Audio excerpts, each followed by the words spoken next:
Hi, welcome to the Sustainable Farm Podcast. My name is Jaylee and I'm here with farmer Jerry, and today we're going to be talking about the topic of raw milk and raw milk safety. So there's a lot of debate about whether or not raw milk is safe and a healthy food or dangerous and to be avoided at all costs. In this episode, we'll be breaking down everything you need to know about raw milk safety, including the history of raw milk, why it was first made illegal, and the actual science of whether or not it's safe to consume. So Farmer Jerry, are you ready to jump into this? I'm ready. All right, so very first, is raw milk safe? Yes. I'm 70 years old and I've consumed raw milk my entire life. I've never gotten sick from it, but that's a personal story. Let's look at some facts. Yeah. Okay? So if you look on the CDC website, in the United States from 1999 to 2011, on average, there were 39.8 raw milk illnesses. Okay. We're not talking hospitalizations and deaths. We're Right. talking about upset stomach, diarrhea, that type of thing. Sure. You're not feeling good. Right. Now that's 12 years, and average 39 people, 39.8, let's round it up to 40. 40 people. Now how many people do you think are drinking raw milk today? A whole lot more than that. There was a survey done, 3% of the population, about 10 million people Wow. are drinking raw milk on a daily basis. Now, take that 10 million people and an average of 40, if we round it up, get some bad feeling. Sure. No deaths, no hospitalizations. Right. 40 people have uncomfortable feelings out of 10 million people. Wow. Would you say it's safe to drink raw milk? Yeah. Now, what about the other foods? Now, if you take, let's include pasteurized milk, since we're talking about milk safety. If you take pasteurized milk and all the raw milk consumed together, it's less than 1% of all human illness Wow. caused by foodborne Sure. illness. Your produce, your ground beef, your deli meats, ice cream, all these things create a lot of illness. Well, yeah, I mean, just let us alone. Okay, so why the focus on raw milk? We're gonna bring understanding. My goal is to not just give you numbers, but to paint a picture, so that, because I've been a dairy farmer all my life. Sure.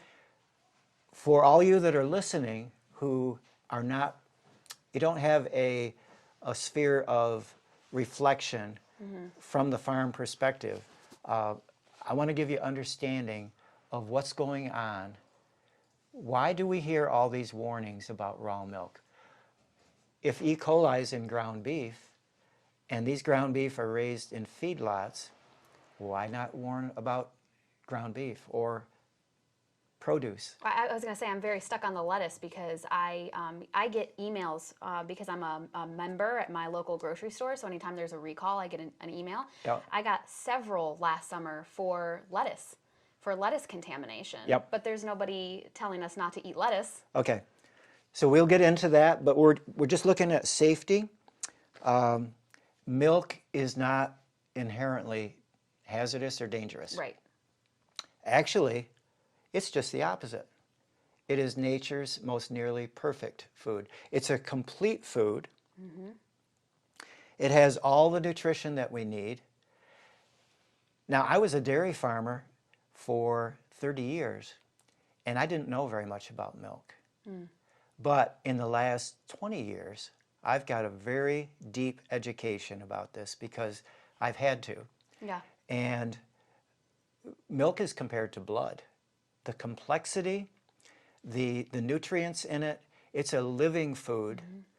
The enzymes, there are protective things. Did you know that milk has a lactoperoxidase system? That we're talking hydrogen peroxide. Okay. It's in the milk. Okay. Now, is this a beneficial thing? This is a beneficial. Well, what does hydrogen peroxide do? It kills the bad bugs. Yes. I see what you're saying. Yeah. It also has lactoferrin. Lacto is milk. Ferrous is iron. Okay. Lactoferrin is licensed by the FDA. They spray it on ground beef to kill E. coli. And it's naturally found It is in the milk. in raw milk. Yeah. How it operates is it goes in the gut. It absorbs all the iron into your bloodstream. Wow. And the pathogen bacteria need that iron to grow.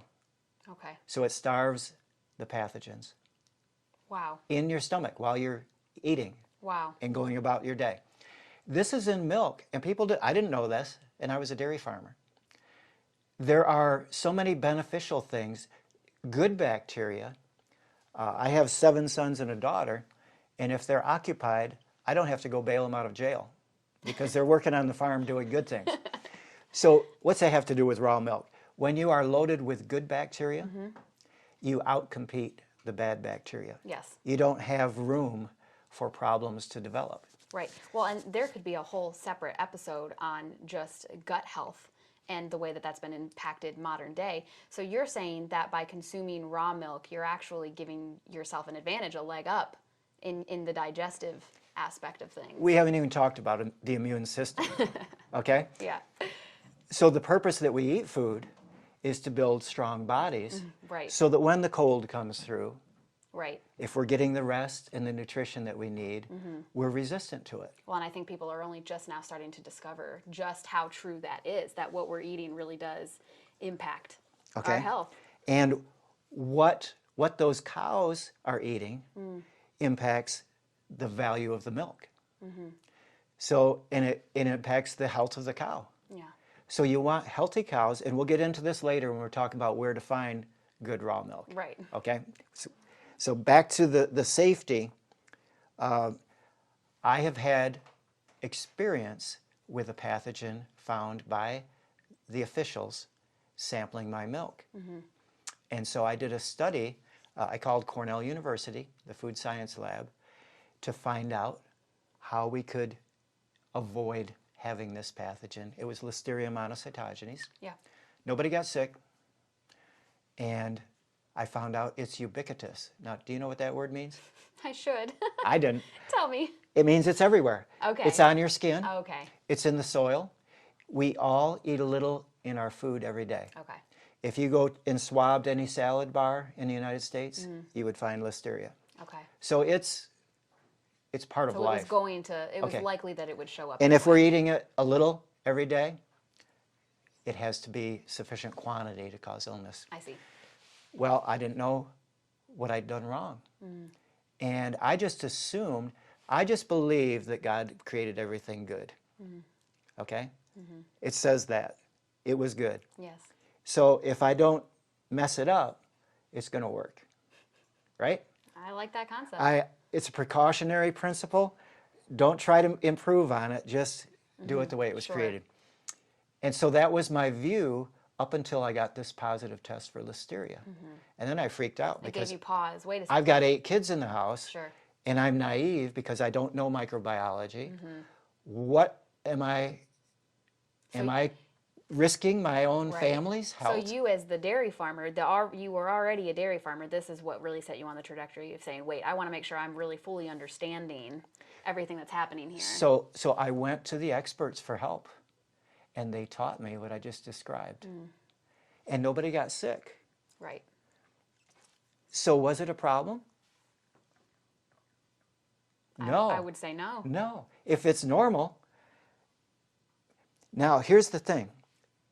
So this prompted me to do some research. So I went to the CDC, and I have a copy of the form right here. And they had a listeriosis illness in Massachusetts Okay. in the 1980s. Yeah. And 3 people died, and a baby died. Oh, yeah. Okay? This is serious. That is. It was from drinking pasteurized milk. Okay. This has never... What happened? I'll tell you what happened. They had some contamination after the milk was pasteurized in the plant. They don't know specifically. They found in the drain Listeria. Wow. And they were using pressurized water to wash down this system. It was where they're bottling the milk. Right. So I'm thinking, and they're probably thinking, it splashed up from the drain Okay. and contaminated the product. Okay. But here's what you need to remember about this. A lot of people consumed that milk. Wow. There were three, they were in their 80s. One had kidney failure. One had chemotherapy, so neither one of those had an immune system that could resist Right. this bug. And And so, then the baby. and the baby, Right. which is defenseless at that point. So I'm thinking a lot of people consumed that milk that was contaminated and were healthy Yeah. because their immune system, there's a teaching point right here that we need to learn. If we're healthy and we encounter difficulty, a challenge to our health, we have a better chance of going through it Right. and not losing our life. Right.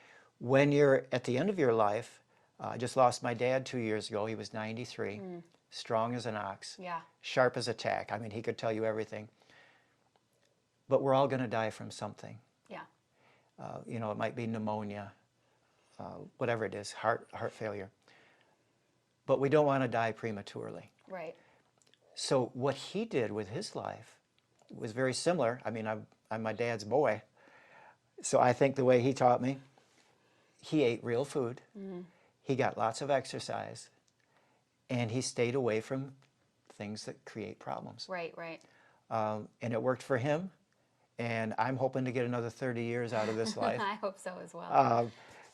Now, let's contrast this because, so you've given us some information here on why raw milk is safe. Yep. And you just brought up the story of the pasteurized milk causing illness. Okay. But I know from my own knowledge that raw milk has its own defenses in place to protect against, and anything negative that may be present in the milk because of poor handling or whatever the case may be. Okay. So why are we pasteurizing milk if raw milk has everything that we need in it in terms of it's the living food, it's got its own bacteria in place to keep the bad bacteria at bay, as you were just telling us. So why are we pasteurizing our milk? Okay. In America, when we settled here, we came over, my family came from Germany in 1849. Oh. They were having a revolution. It was a bloody Wow. situation in Germany, and I just found this out a couple weeks ago. Oh, wow. So they left Germany, and they came here. They were farmers.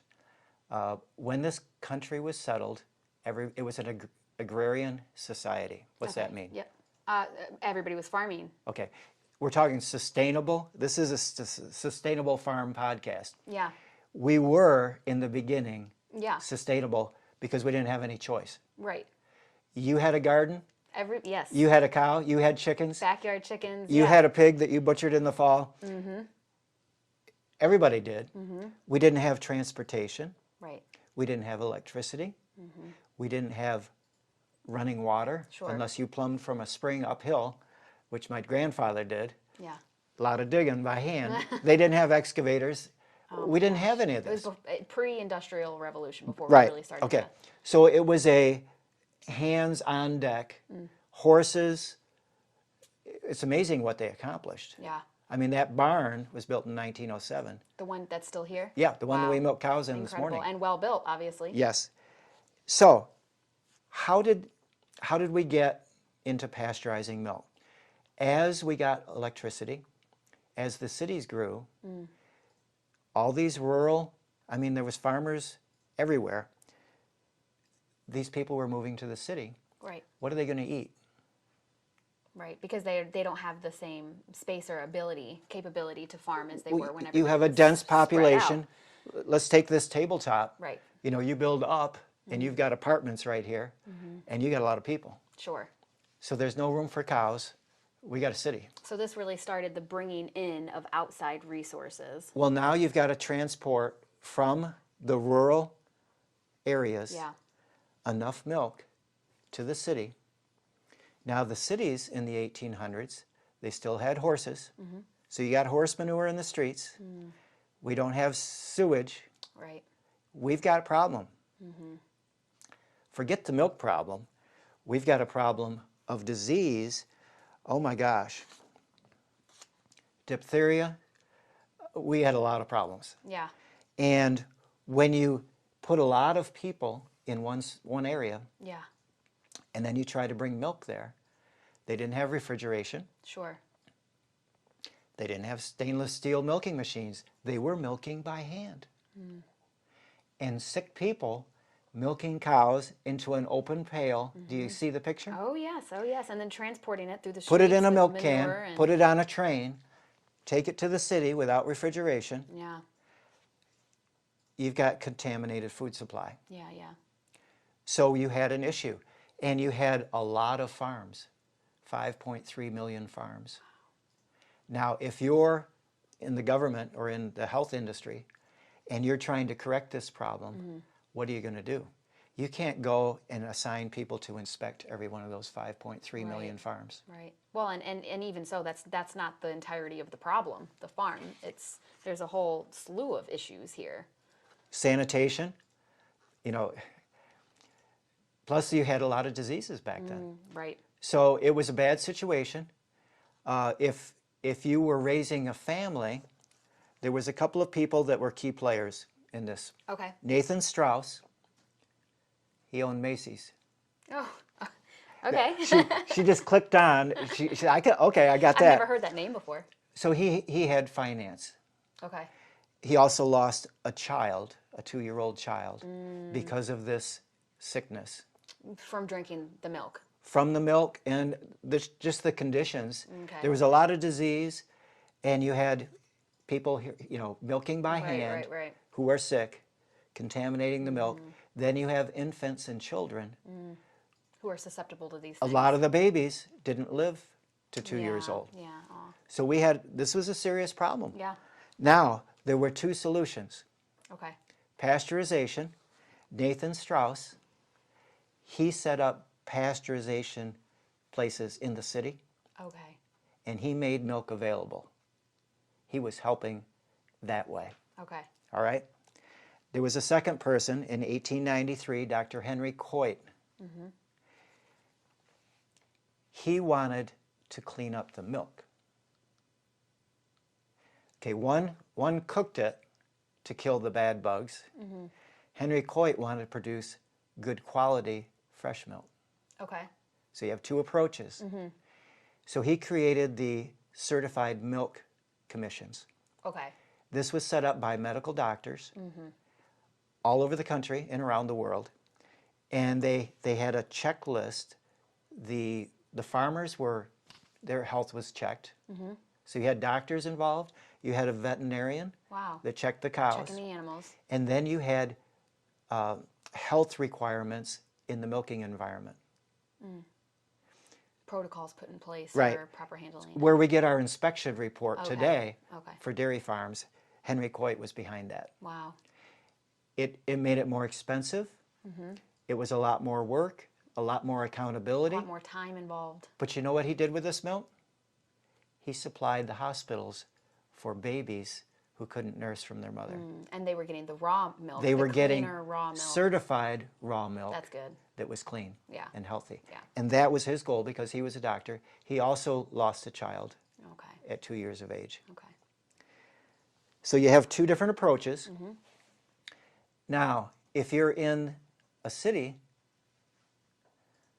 so there was a transition in our food system. They're developing sanitation in the cities. The horses are leaving. Yeah. The cars are appearing. The Roaring 20s, 1920s. Okay. Okay, things are happening. Yeah. We're starting to get electricity in the rural communities. My grandfather got a milking machine and a milk cooler. When was this, roughly? I don't have a year. Do you have a decade? In the 1940s. Okay. Yeah. It took a Interesting. while. I mean, my dad installed the phone system here Oh my God. in Alfred. Strung the cables, Wow. put the digital or the switching system in. Yeah. He could do a lot of things. He did that after he sold the cows because he stopped being a dairy farmer. Wow. Milk went from $4 a hundredweight to $2 a hundredweight, Wow. and he had 4 kids. Yeah. So he Just did wasn't a bringing lot in of other money. things. Yep. And so here's what's happening. You have 5.3 million dairy farms, Yep. milking by hand, 3 cows. Okay. And then we get electricity. And you know what happened at Grandpa's?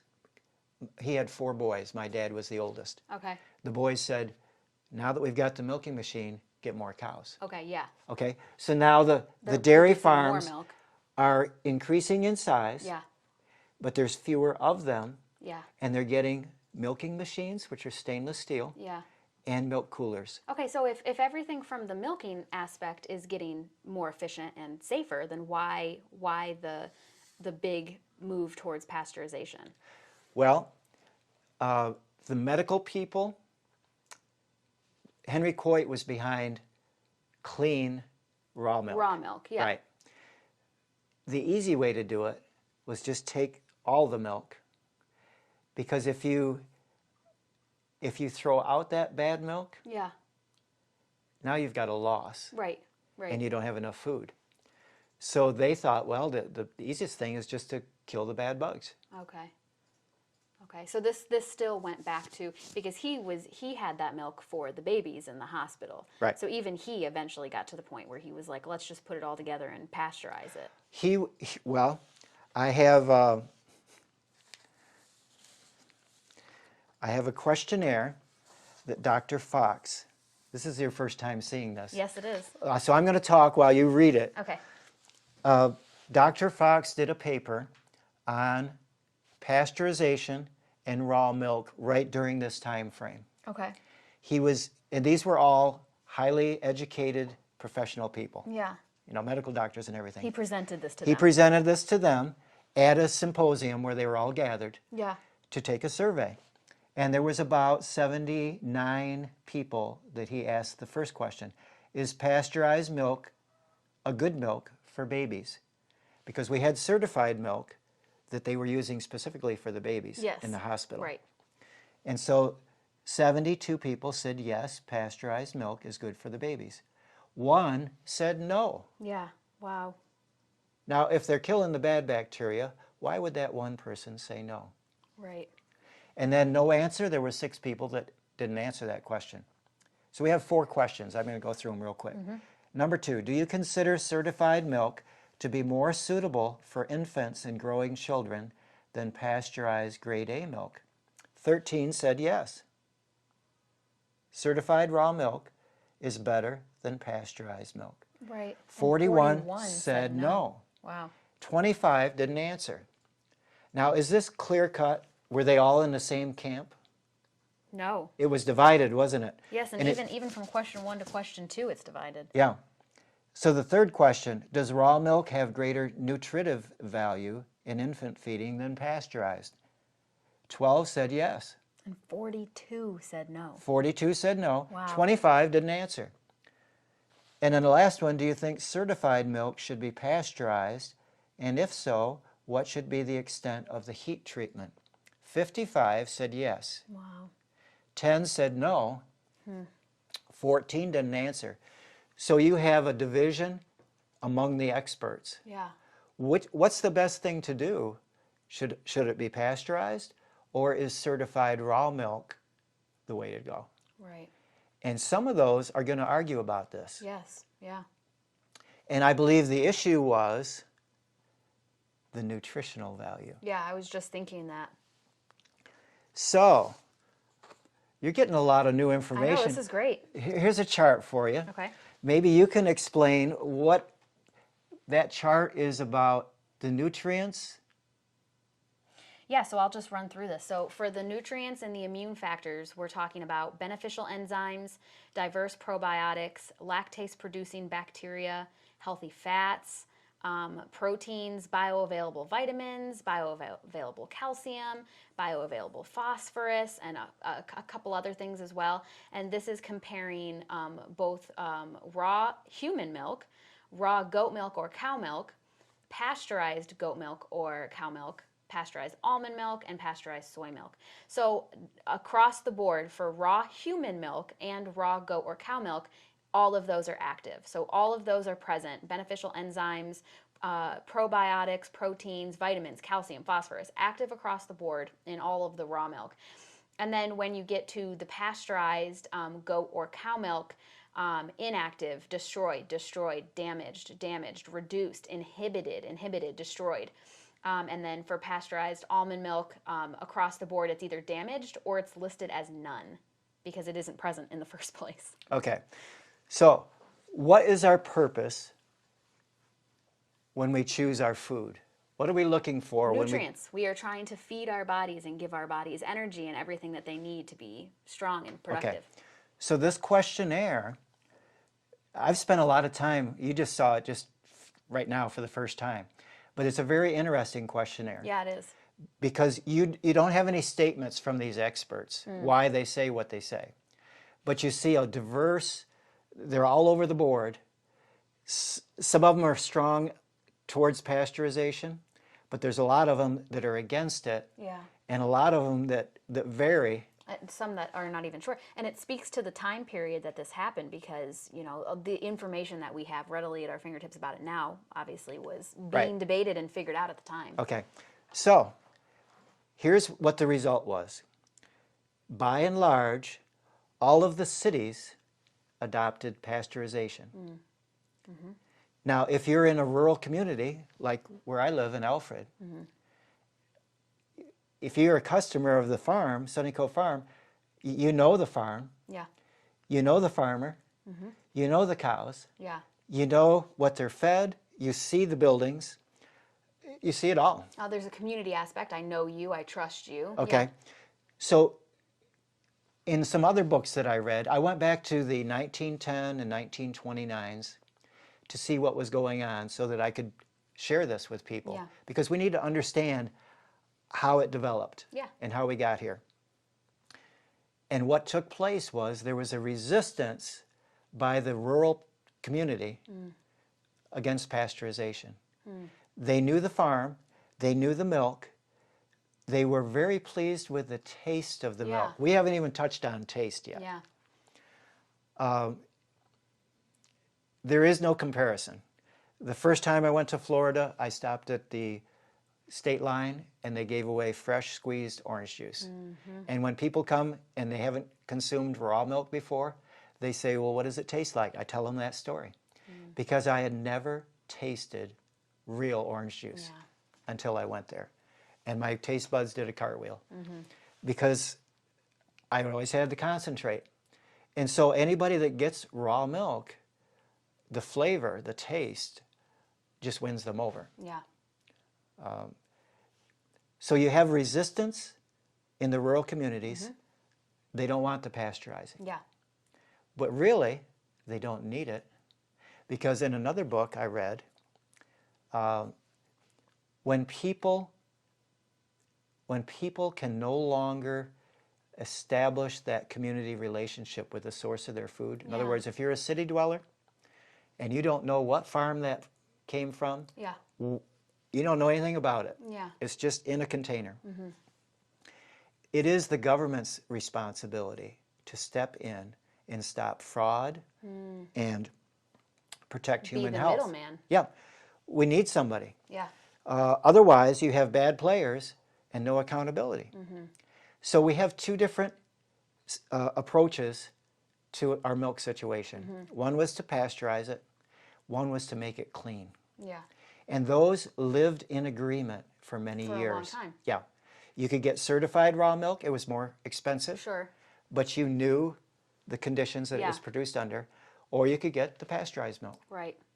And to me, that's the American way. Yeah, yeah. To Freedom have of both choice. options. Yeah, Yeah. absolutely. Okay, we're at a time frame now where you've got both. You've got the people who want the raw milk, the certified raw, can get it, Yep. and then you've got the people who want the pasteurized milk can get it. Right. But we live in a world now where in many, many places raw milk is illegal. Okay. So what happened there? Well, everything is a process. Along this process, you're getting fewer and fewer farms. Yep. We're developing technology. We had local dairy processing plants in Wellsville and Hornell. Okay. When I say local, they were owned by independent business people in the community. Okay. And so that gave a market for all the dairy farms to ship their milk to. They could make products, and then they delivered right to our door. Wow.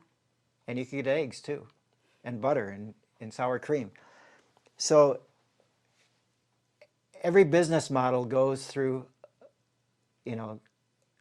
Phases, it transitions, and yeah. Yeah. And we're seeing right now, and what it is, it's the industrial model. Let's just call it what it is. Mm-hmm. Henry Ford started it in the 1920s with the Model A and the Model T. Mm-hmm. Instead of you building the whole car, it takes a long time to do that. Yeah. Because you have to have all the skills. Right. If you just have to put the wheels on and tighten the lug bolts, and that's your job, and you've got those. And then it passes on to somebody else. Yep. Yeah. And so we adapted the industrial model. When I was growing up, my dad had sold the cows. We no longer had a dairy farm. We had one Jersey cow, and I milked her by hand. And we had butter, we had ice cream, we had milk. Yeah. For 17 years we did that. Wow. Okay? So that's why I was already feeling safe about the raw milk, because you were consuming it. It was every day for me. Yeah. Now, what do you think my gut health is growing up that way? Very good. Well established. So I'm on friendly terms with every bacteria known in this part of the country. Right. Now, if I go to a foreign country, be careful the water, right? My kids all went on missions trips, and you have to watch because you're not used to it. Sure. But, so if you grow up with living food, you have a healthy immune system. Yeah. Good gut, good, well-established gut flora and everything. I don't take drugs. Yeah. I go to the doctor for a physical, and they ask me if I'm depressed. Do I look depressed?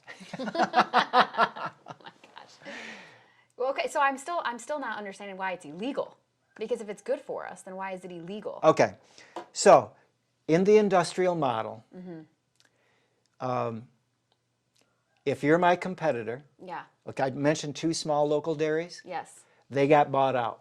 Okay. The one in Hornell and then one the in other Wallsville. Yes, yes. Okay. Yep. Actually, the one I'm not going to mention any names, but the one that got bought out in Hornell. Yeah. I had the owner, the new owner, I had him up to the farm. Okay. And he walked in the milk house. You've been in our milk house. Yep. And I showed him my milk quality results. Yeah. You know, the bacteria counts. Yeah. And the pounds of milk that I was shipping. And he was quite impressed. And he said, "This is cute." Oh. Now, what does that mean? Cute and humble, right? Well, cute, but it's not going to make him a fortune. Exactly. Okay? Right. He's going to have to drive his truck on a different road and pick up 3,500 pounds of milk every other day. Yeah. If he takes me on. Right. To him, that's a liability because he's got big plans. Wow. And doesn't this break down to what's happening across the food system, Okay. right? So in the industrial model, and I've got a book, Crisis and Opportunity by John Eichert. He's an ag economist, and he taught the industrial model Wow. for agriculture. Yep. And in the 1980s, he saw the farmers going bankrupt, committing suicide. Ugh. And he had integrity, and he recognized the failure of what he was teaching. And he wrote the book, Crisis and Opportunity. Okay. The crisis is what we have now. The opportunity is what you just saw at Sunny Cove Farm. Yeah. Yep. What you're seeing happen. This is developing, it's less than a year old, this new local food system. What you guys are doing here. What we're doing. Right. I've been retired 2 years, so I can't take any credit for it. But Kelby and Christina have blazed a trail. Yeah. And we didn't know what it was going to look like. Right. Right. You get out of the boat and you begin, and it happens. So to paint a picture here, you've got you guys here doing what you're doing, Yep. and in the incredible way that you're doing it, and then you've got this guy that bought out the other 2 farms. Yep. And so how do these 2 pictures create a product that is illegal? Okay. So when you follow the industrial model, Yeah. I'm going to step off from milk for a minute, Okay. just to illustrate it. I'm going to Yep. talk about beef. Okay. We have 4 companies that sell over 85% of all the beef in the United States. Wow. That is wild. One of them is Smithfield, and it's owned by China. Oh, I did not know I'm familiar with Smithfield. I didn't know they were owned by China. One is JBS, and it's owned by Brazil. Wow.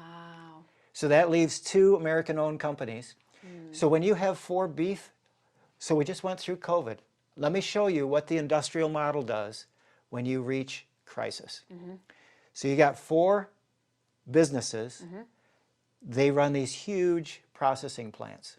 Okay. Okay, you've got farms growing beef cattle all over the United States. Yeah, and they're coming together. They're coming together localized. through, it's like a funnel, Yep. through 4 businesses. Yeah. And COVID hit, and the workers are sick. They shut the plants down. Okay. The stores have no meat. Yep. Which we saw. Yep. We were busier than busy. The price of beef goes up. Supply and demand. Okay? There's nobody that's going to replace those 80% of the meat. I mean, it's too big of a number to... They control it. Right. And when they stop, everything stops. And when you have that kind of control, you get involved with the authorities. Wow. So it's a control, it's a power move. It is a control. And what we're seeing today in the dairy industry, what's the biggest industry in New York State? Oh. I feel like I should know this, but I don't. It's agriculture. Oh, is it? Okay. Okay. And dairy is the biggest dollar portion of it.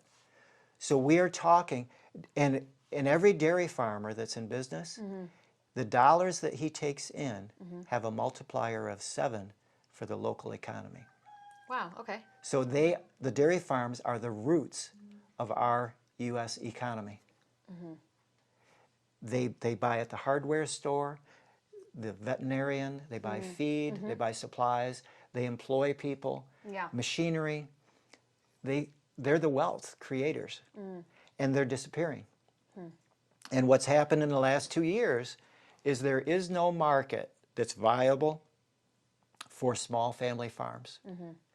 The processors don't want to waste the time running around picking up. It's cute, just what he said. It's too small to bother with. They just want big players. But they felt threatened by it enough to make it illegal, do you think? Okay, if you're a farmer, you're not a farmer, are you? No. I want to be, but I'm not. Did you grow up on a farm? Recreationally. We weren't Okay. a financial farm. If you're a farmer, your focus is on producing whatever commodity. Yeah. If you're a poultry farmer, it's chicken or eggs. If it's pork, it's, Yeah. you know. So for a dairy farmer, milk is perishable. It's got to go somewhere today. Yeah. You can't just... It can't just sit around. No. You've got to move So you need a it. market. Yeah. Now, if you make it illegal for the dairy farmer to sell it to the local consumer, Yeah. then he has to ship it to the industrial processor. Wow. Do you Which is underst- what you guys were doing for the longest time. Yep. And I was happy to do that. It didn't bother me. Yeah. As long as I could feed my family and pay my bills. Right. But that was getting tighter and tighter and tighter. I don't need to have $1 million. That Right. creates its own headache. Right. Well, and most farmers aren't doing it for the money. No, I love what I'm doing. Sure. It's stress-free for me because I get a lot of exercise. Yeah. And I get good food. You get to be out with the animals and Right. doing what you love. Yeah. And with my grandchildren and my kids. Yeah, that only looks good and stress-free, though, when there is a profit margin there. And I know that for you guys, that was getting tighter and tighter Well, and tighter. there was no profit. Right. I mean, Right.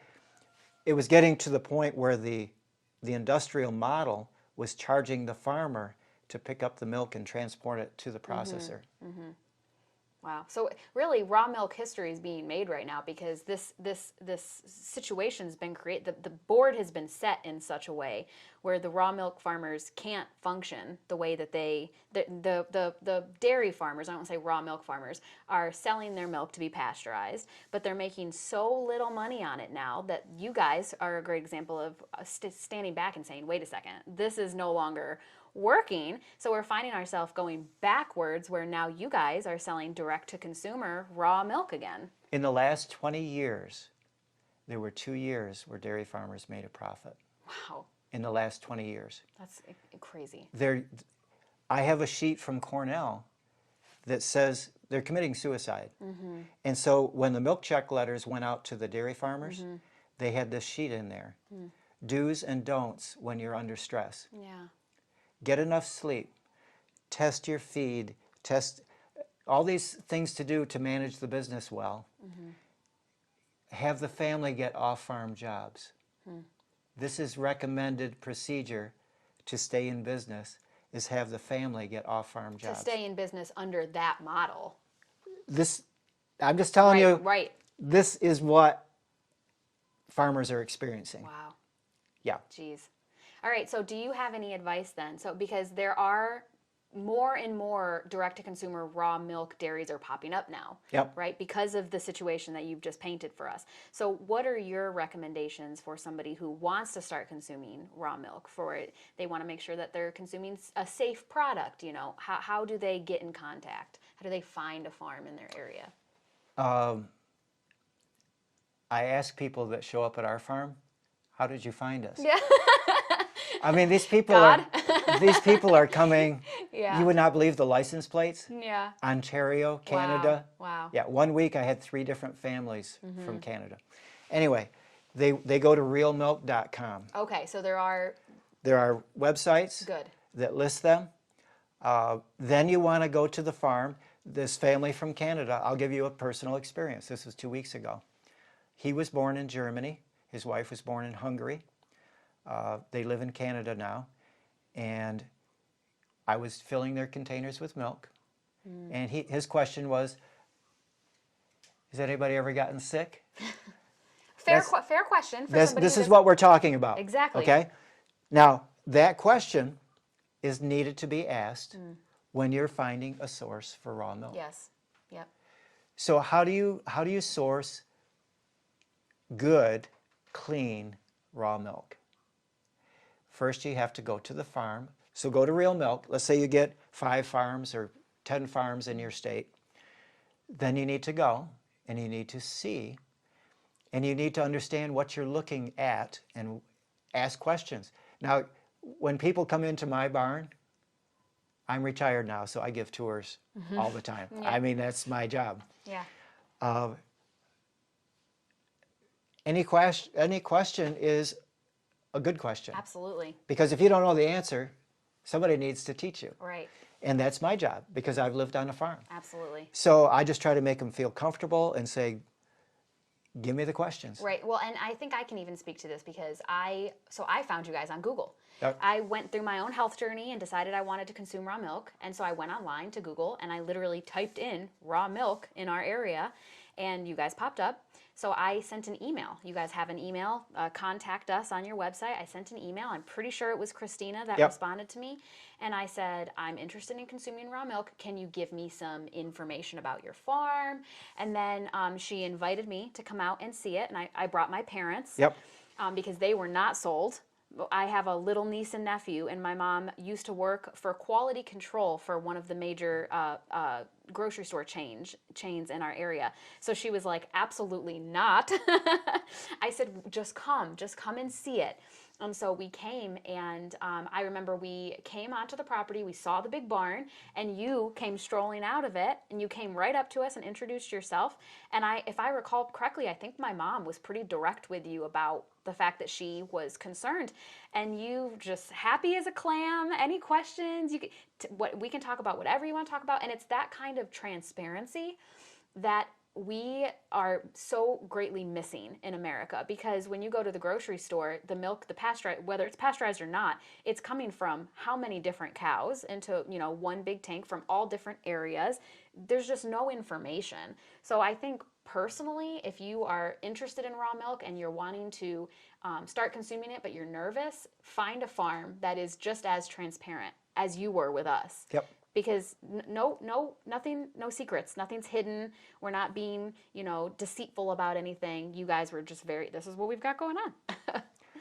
So you want to find someone who will answer your questions Right. and teach you and not be hiding things. See, there's a difference between wanting to bring understanding to another person and trying to market to another person. Yes. Okay? We're not trying to market anything.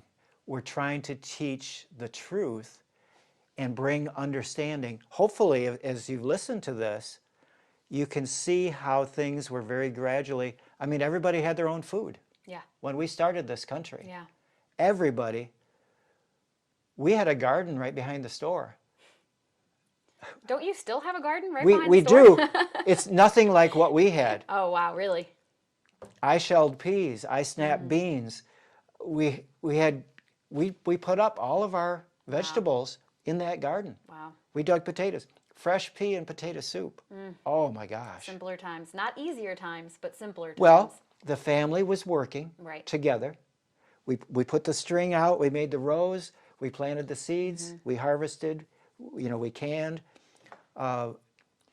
If you go to the transfer station today, now we're on a rabbit trail, but that's the social highlight of my week Oh my gosh. because everybody's got plastic and cardboard and all this stuff. We didn't have that back Right, then. We right. had our own food system. We reused those canning jars. Oh my gosh. We had plastic freeze square containers Yeah. that we put the beans in and the peas, Amazing. and we had our own food. I love it. So we are coming towards the end of this episode, but before we end, is there any other comments or any other studies, numbers, data, anything that you want to share pertaining to the safety of raw milk before we end this episode? It makes a difference. Get to know the person, The dairy farmer? the dairy farmer that's milking the cows, and what they're feeding the cows, and the breed of cows, and the cleanliness.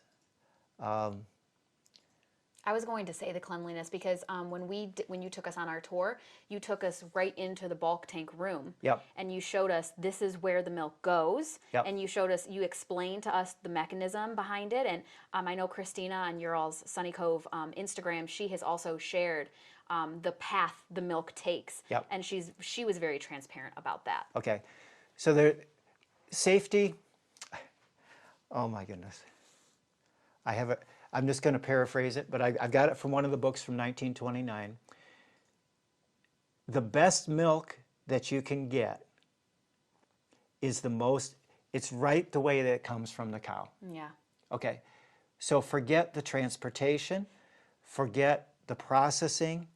If you can find a healthy cow and get her milk just the way it comes from her, and cool it and put it in a container and consume it.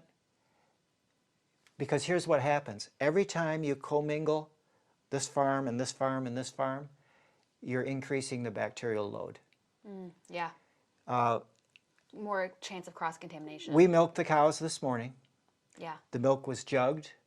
It's already in the consumer's hand. And we're sitting here, it's not lunchtime yet. Yeah. Okay? Yep. That is fresh today, Yeah. untouched. It came through a stainless steel pipeline into a stainless steel tank, out a stainless steel tapper valve, into a glass jar.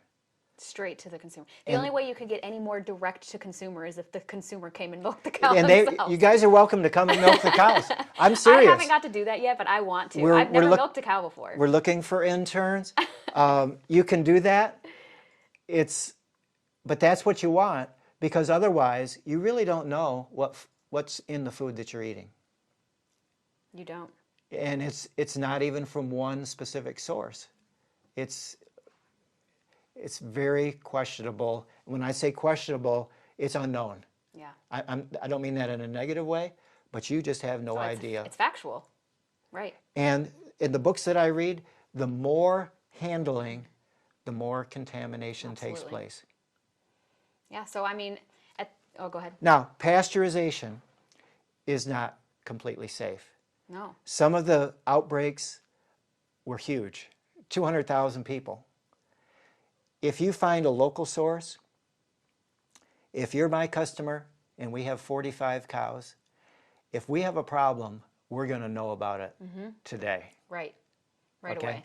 I mean, you guys are drinking the milk that you're selling to consumers Exactly. yourselves. Yeah. Yeah. And if somebody says we have a problem, but the other 300 customers are all happy, then it's a specific problem to that situation. Right. Right. It's not with the milk. So it makes it very accountable Yeah. and easy to trace. Sure. In the industrial model, And impossible. there was a bottle of apple juice on our table. And there was some real tiny letters. And it said, from concentrate from Turkey. Okay, it was a local store. Yeah. with a local brand, and it was a product of it was apple juice. Wow. Do we have apples in New York? Okay, that's an illustration We do have apples in of New what York. I'm saying. Yeah. Why in the industrial model is it cheaper Yeah. and more profitable for that company to source it? And it said certified organic too. Right. Well, and I know that leads to a lot of food waste, because when you're putting a lot of products together like that, and you have an issue, it's impossible to trace it back to originally where it came from. So everything that falls under that umbrella has to be is no good, and that's how big recalls get made. And really, there is no accountability. They're never going to figure that out. Right. It's just there's too many places. That's what I mean when I say impossible. Yeah. Wow. Very good. All right, well, that takes us to the end of this episode, and stay tuned, because in the next one we're going to talk about why so many of these small farmers have been and are going out of business.